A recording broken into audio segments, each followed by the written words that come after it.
இனிமே கண்ணை மூடிட்டு கடலை எண்ணெய் வாங்கலாம். ஏன்னா மந்த்ரா கடலை எண்ணெய் இதயத்தின் தயாரிப்பு. வளர்ச்சியும் வாய்ப்புகளும் தொடர தமிழும் தமிழகமும் தலைநிமிர மோடியின் கேரண்டி இருக்கு. பயம் எதற்கு? நாகப்பட்டினத்தில் பாரதிய ஜனதா பிரச்சார பொதுக்கூட்டம் நடைபெற்றது. பாரதிய ஜனதா வேட்பாளர் ரமேஷை ஆதரித்து ராணுவ அமைச்சர் ராஜ்நாத் சிங் உரையாற்றினார். தமிழில் வணக்கம் சொல்லி பேச்சு தொடங்கினார். உலகின் பழமையான அழகான மொழி தமிழ் மொழி. இந்திய மொழிகளுக்கெல்லாம் மூத்த சகோதரி. நீதி மற்றும் சுதந்திரத்தின் சின்னமான செங்கோலை பிரதமர் மோடி பார்லிமெண்டில் நிறுவிய பின்தான் தமிழகத்தை தாண்டி ஒவ்வொரு குடிமகனும் அது பற்றி அறிந்தனர். இதுபோன்று பல பணிகளை பிரதமர் மோடி செய்துள்ளார். காசி சௌராஷ்டிராவில் தமிழ் சங்க நிகழ்ச்சியை நடத்தினார். பாரதியார் பிறந்த நாளை தேசிய மொழி தினமாக அறிவித்தார். 2014ஆம் ஆண்டுக்கு முன்பு மொபைல் போன்களை இறக்குமதி செய்த நாம் இப்போது ஏற்றுமதி செய்கிறோம். ராணுவ தளவாடங்களை வெளிநாட்டிலிருந்து வாங்க வேண்டிய நிலை இப்போது இல்லை.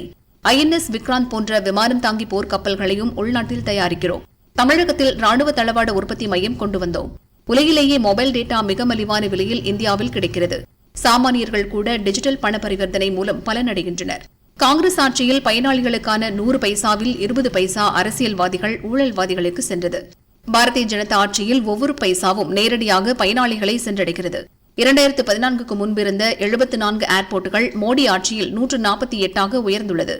2014க்கு முன் எய்ம்ஸ் மருத்துவமனைகள் 7 மட்டுமே இருந்தன.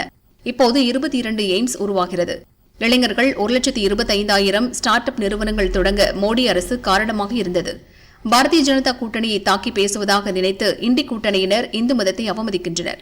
இந்து மதம் நம்பிக்கை வைத்துள்ள சக்தியை அழிக்க வேண்டும் என்கின்றனர். தமிழகத்தில் கோட்டை மாரியம்மன், மகா மாரியம்மன், மதுரை மீனாட்சி, காஞ்சி காமாட்சி என சக்தியின் வடிவங்கள் உள்ளன. சக்தியின் வடிவமாக இருக்கும் பெண்களையும் அவமதிக்கின்றனர். சனாதன தர்மத்தை கொசுவை போல் ஒழிக்க வேண்டும் என்கின்றனர். இப்படிப்பட்ட வெட்கக்கேடான விமர்சனங்களுக்கு திமுகவை மன்னிக்க வேண்டுமா? இலங்கையில் தமிழர்களுக்கு நடந்த அநீதிக்கும் கச்சத்தீவு இழப்புக்கும் மீனவர் சமூகத்தில் ஏற்பட்டிருக்கின்ற பிரச்சினைகளுக்கும் காங்கிரஸ் கூட்டணிதான் முழு பொறுப்பேற்க வேண்டும்.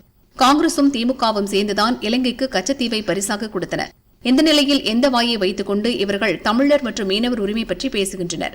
பாரதிய ஜனதாவுக்கு தேசம்தான் முக்கியம். ஆனால் எதிர்க்கட்சியினருக்கு குடும்பமே முதன்மையானது. எனவே பாரதிய ஜனதாவுக்கு ஓட்டளியுங்கள் என ராஜ்நாத் சிங் கூறினார்.